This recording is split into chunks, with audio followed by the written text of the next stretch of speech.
Callout animations are a great way to highlight important parts of your video and instantly make your edit look more professional.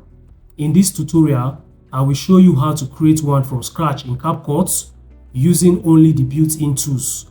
So let's get started. First, open CapCut and create a new project. Then we import our video we want to use. I am using a simple deck setup with a laptop because it gives us plenty of empty space for the callouts.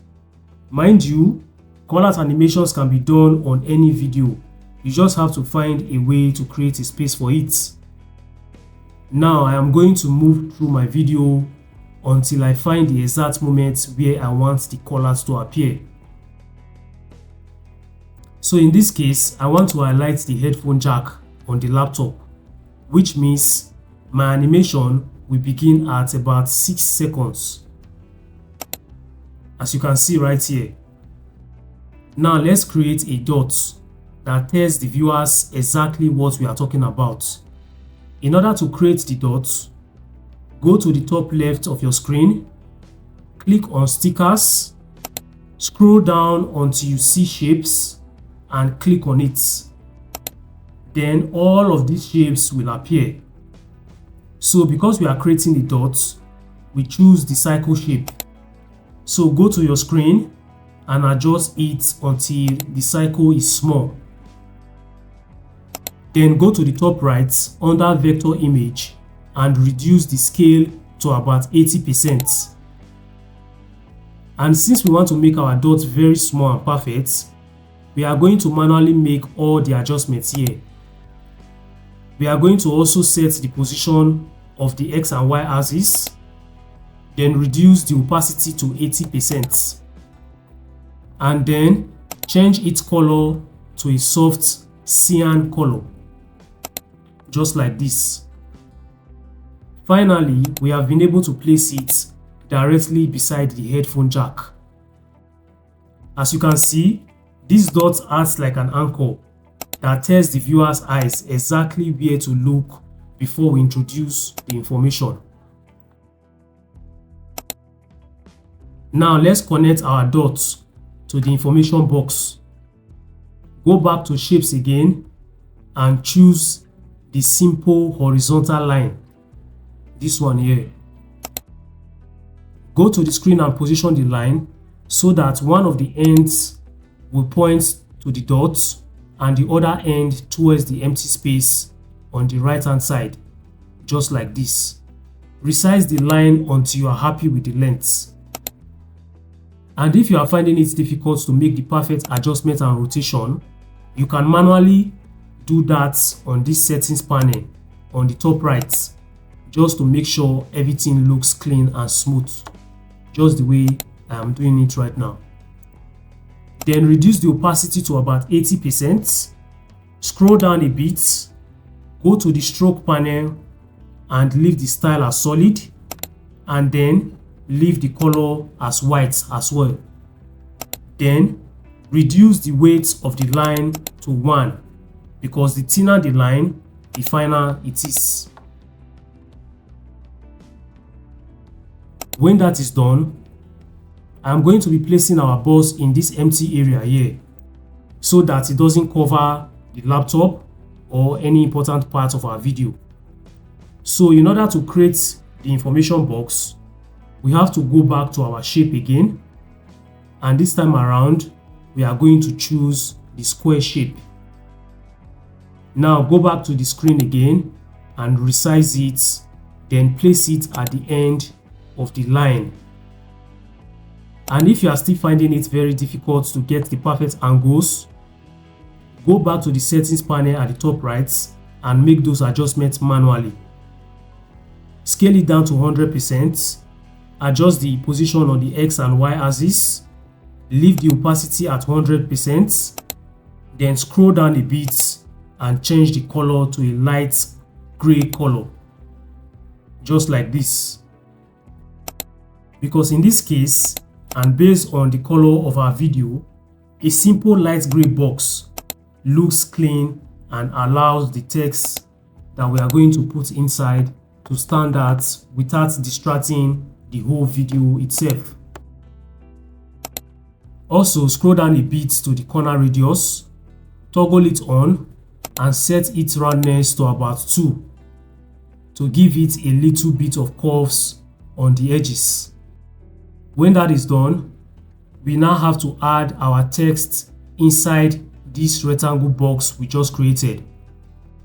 So go to the top left again, click on the text, then add the default text. Go to the top right and write headphone jack. Use a clean font style for the text. The font size should be about 15 and the color should be white.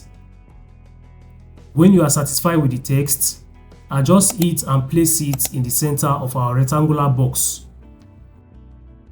Then if you have a subtitle text, all you need to do is just to duplicate the text layer, place them on top of each other and write your subtitle text.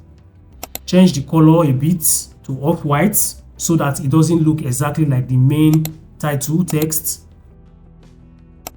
and then resize it and position it underneath the main title text inside the rectangular box.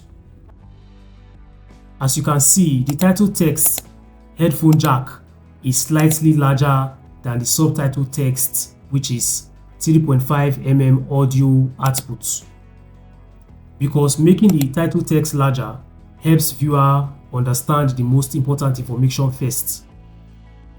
Now let's bring everything to life. We are going to animate all the elements we have been putting together to make them have motion, because it is just as basic as it is right now. Firstly, we start with the dots.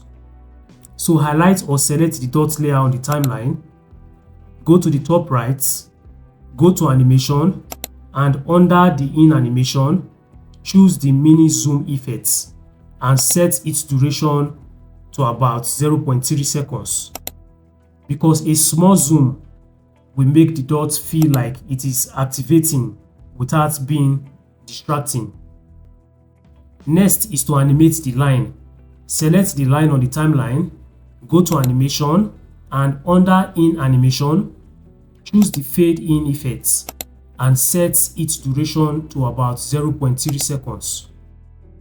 The next is also to animate the rectangular box.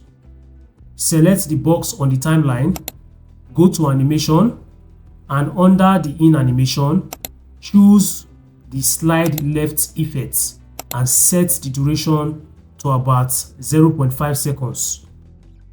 Next again is to animate the title text. Select or highlight the text on the timeline, go to animation, and on in animation, choose the fade in effects. Also do the same thing for the subtitle text as well. As you can see, we are repeating the same thing for the subtitle text. So after adding all the effects we just did and we play it now, when you take a very good look at it, you will see that everything appears at the same time. That doesn't look very natural. So instead, we are going to make each layer appear one after another. Now the question is, how are we going to do that? We are going to first move the line layer a few frames later after the dots, just like this. Then move the rectangle box a few frames later after the line, just like this. Then again, we move the title layer a few frames forward after the box and move the subtitle text last, just like this. So what this means is that each of them comes just few frames before another, so that everything will appear different time on the video. The reason why we just did this is to guide the viewer's eyes from the object to the information in a smooth, natural way. Now, since we delay each layer few frames forward from the others, some of this layer now ends too early. So what we are going to do is to make them blend. So how we are going to do that is to simply drag the end of each clip so that they stay on the screen long enough for the viewer to read the information. When that is done, we now have to animate all the elements out to create a clean exit animation. So what we are going to do is to select the subtitle text, go to animation, go to the art animation, and choose the fade out effect animation. We also have to do the same for the title text.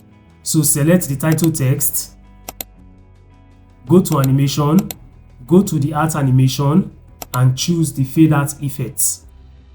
Then we do the same for the rectangle box as well. Go to animation, go to art animation, and choose the slide right effects. Then we are also going to do the same for the line layer. Go to the timeline, select the line layer, go to animation, go to art animation, and choose the fade out effects. And also the final element on the timeline, which is the dot layer. So select the dot layer, go to the top right on animation, go to the art animation, and choose the fade out effect or the mini zoom effect. As soon as that is done, we have finally reached the last part of our callout animation effects. So what we are going to do now is to stagger the endings in reverse order so that it creates a closing animation instead of having everything to disappear at once. So we are just going to adjust them bit by bit so that everything will go back reverse when the animation is leaving the screen, just like this.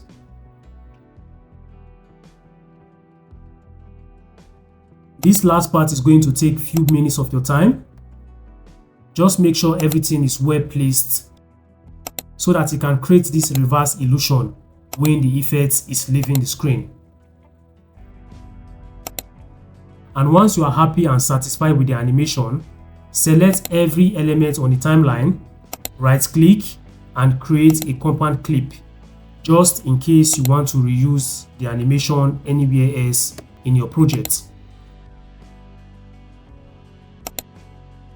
And when we play it back now, it is going to look exactly just like this.